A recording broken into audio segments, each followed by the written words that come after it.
गुरु ब्रह्म महिमा अलेख शरण। नमस्कार दर्शक वृंद, आपण मानंकु आजिर राशिफल कार्यक्रम मु एस कुमार स्वागत जनाऊँगी। प्रतिदिन निजर राशिफल जानिबा पाई गुरुकृपा यूट्यूब चैनल को सब्सक्राइब करंतु और पाखरे थिबा बेल आइकन को प्रेस करी ऑल नोटिफिकेशन ऑन करी दियंतु, जहा फଳରେ आमे जेतेबेले वीडियो अपलोड करिवो प्रथमे आपण वीडियो देखि पारिबे। आमर यही वीडियो रे आपण संपूर्ण पंचांग सहित मेष ठारू मीन पर्यंत 12 गोटी राशिर राशिफल विषय रे जानि पारिबे। वीडियो को दयाकरी शेष पर्यंत देखंतु। वीडियोटी भल लागिथिले वीडियो को लाइक करंतु एवं आपणक प्रियजन पाखु शेयर करी जणांतु। एबे आसंतु जानिबा आज दिनर संपूर्ण पंचांग विषय। आज 2026 मसीहा जानुआरी मास 9 तारिख शुक्रवार, दिल्ली स्वराब्द सन 1433 साल, स्वाधीन भारताब्द 79 वर्ष, महिमाद 198 वर्ष। उत्कल गजपति श्री श्री गजपति दिव्यसिंहदेव महाराजांकर 69 अंक। सौरस्व पौष मास 25 दिन। चांद्रमते माघ कृष्ण पक्ष षष्ठी तिथि। दिबा 11 घंटा 36 मिनिट पर्यंत। एहा परे सप्तमी तिथि। आजिर सूर्योदय विरजा क्षेत्र को 6 घंटा 25 मिनिट। धनु लग्न 4 दंड 16 लिता गते उदय। आजिर सूर्यास्त विरजा क्षेत्र को 5 घंटा 18 मिनिट। मिथुन लग्न 4 दंड 35 लिता गते अस्त। आज कन्या चंद्र 60 दंड। उत्तरा फाल्गुनी नक्षत्र अपराह्न 4 घंटा 50 मिनिट पर्यंत। आज जन्मित शिशुर कन्या राशि शूद्रवर्ण नरगण। अपराह्न 4 घंटा 50 मिनिट गते देवगण। आज मृत व्यक्तिर 1 पाद पुष्कर दोष। दिबा 11 घंटा 36 मिनिट गते 2 पाद पुष्कर दोष। पुनश्च अपराह्न 4 घंटा 50 मिनिट गते 1 पाद पुष्कर दोष। निषिद्ध खाद्य आज निम्ब भोजन निषेध अटे। दिबा 11 घंटा 36 मिनिट गते ताल भोजन निषेध अटे। आजिर अमृत जोग प्रातरु दिबा 7 घंटा 10 मिनिट मध्य। दिबा 8 घंटा 4 मिनिट गते 10 घंटा 25 मिनिट मध्य। दिबा 12 घंटा 47 मिनिट गते अपराह्न 3 घंटा 59 मिनिट मध्य। संध्या 6 घंटा 1 मिनिट गते रात्रि 9 घंटा 13 मिनिट मध्य। रात्रि 11 घंटा 37 मिनिट गते 2 घंटा 49 मिनिट मध्य।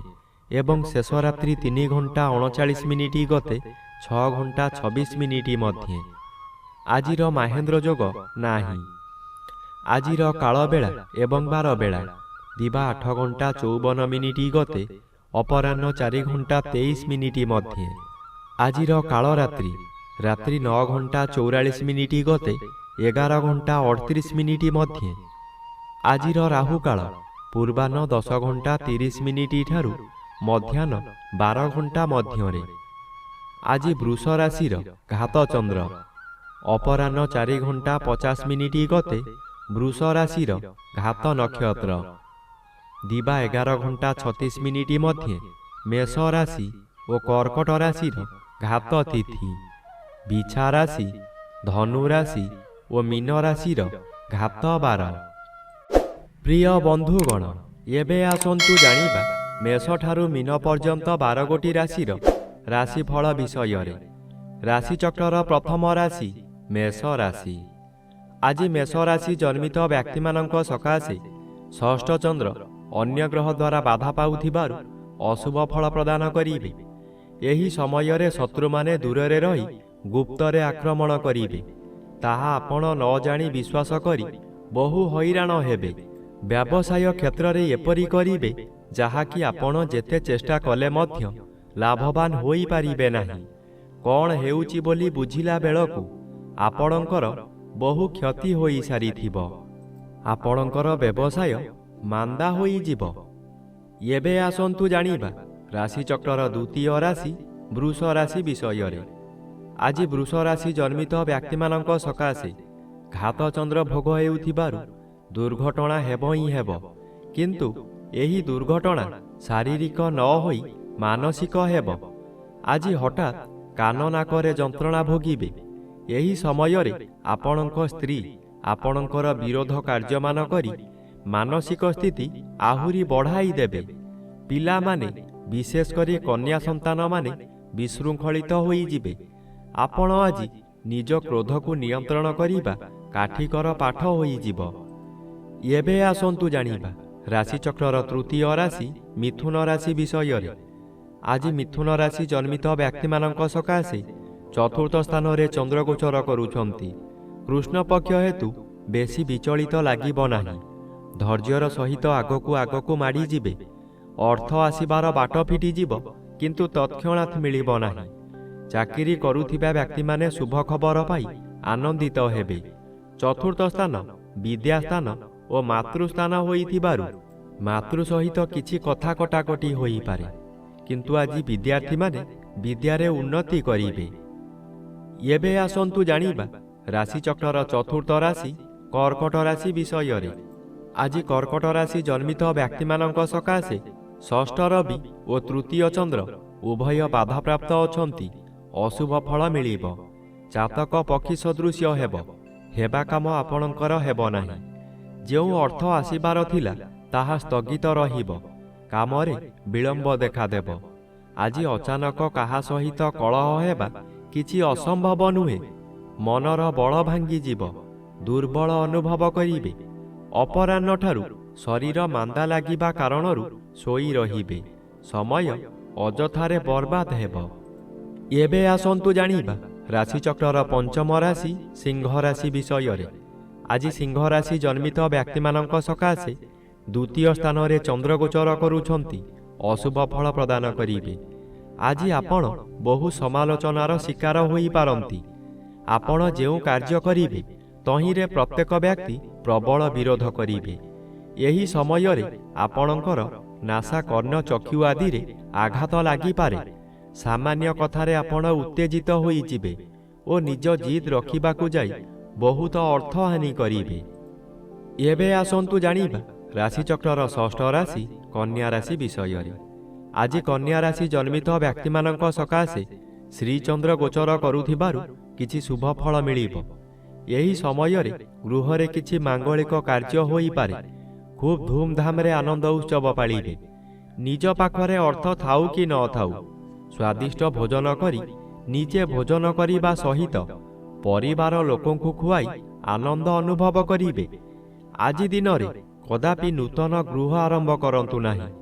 ଗୃହ ଆରମ୍ଭ କଲେ ତାହା ଅଧାରୁ ବନ୍ଦ ହୋଇପାରେ କିମ୍ବା କୌଣସି ଅଘଟଣ ଘଟିପାରେ। ଏବେ ଆସନ୍ତୁ ଜାଣିବା ରାଶିଚକ୍ରର ସପ୍ତମ ରାଶି ତୁଳା ରାଶି ବିଷୟରେ।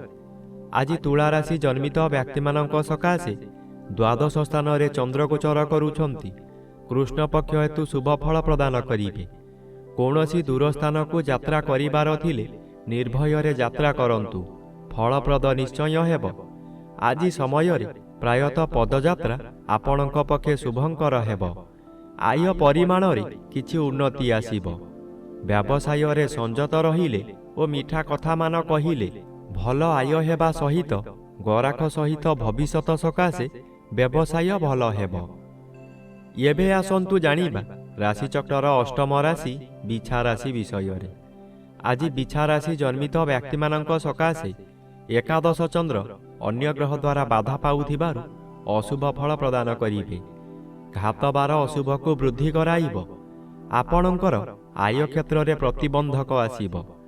ଯେଉଁ କାର୍ଯ୍ୟ କରି ଆପଣ ଭଲ ଦୁଇ ପଇସା ରୋଜଗାର କରୁଥିଲେ ସେହି କାର୍ଯ୍ୟ କରି ଆପଣଙ୍କୁ ବହୁ କ୍ଷତି ସହିବାକୁ ପଡ଼ିବ।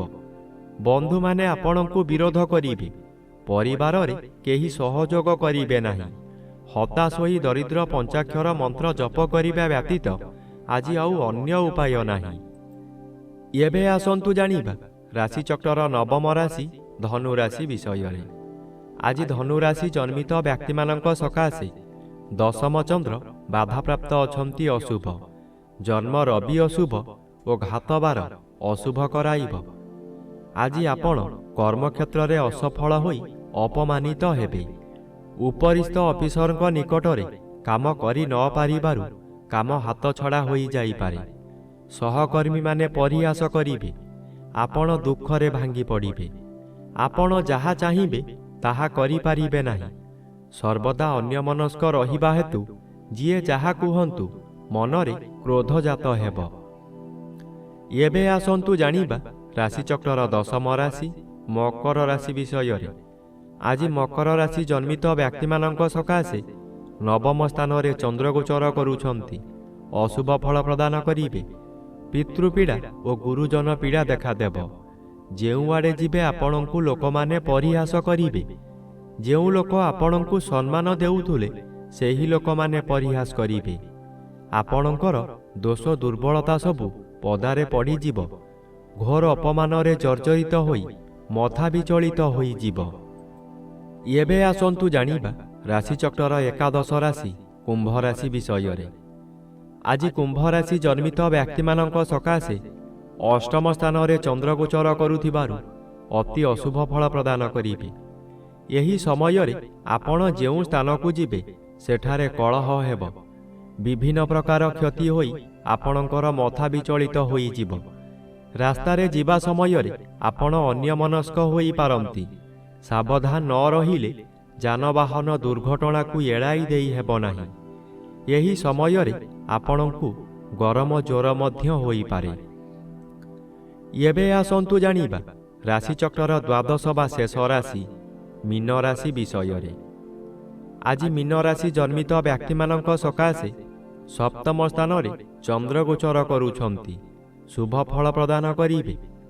ଏହି ସମୟରେ ଚାକିରି ନ ପାଉଥିବା ବ୍ୟକ୍ତି ଚାକିରି ପାଇପାରନ୍ତି।